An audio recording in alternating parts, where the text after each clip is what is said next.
ફૂલ તાકાત વાળી જીન્સ માં લેવો ટુડે કમિંગ લેઝર કટમાં લગન ગાળામાં હાલે આડેદી હાલે એવું સિમ્પલ સોબર ઓવર ફંકી નહીં ક્લાસ વસ્તુ हाउ लेजर कैमरामैन फोकस कीजिए नॉर्मल स्टिचिंग वालों पावर स्टेज कलर ની વાત કરું તો 10 કલર 10 કલર ડિફરન્સ હો ભાઈ અને એકદમ ન્યુ છે યાર રફલેગર ફોકસ સ્ટાઇલ માં પેટર્ન સિમ્પલ સોબર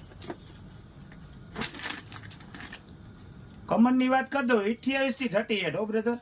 નોટ કરજો 28 થી 38 કમર સુધી કાર્બન કલર સેટ બ્લેક બધાય બતાવીશ ને બ્રધર વિડિયો લાંબો બની જશે એટલે લાસ્ટ ટાઈમ ફાસ્ટ હો ડેનિયમ બ્લુ પાવર સ્ટેજ વિડિયો ગમ્યો ને બધા તો લાઈક ફોલો અને શેર એડ્રેસ ની વાત કરું તો ગુંદાવાડી કેનાલ સ્પાઈક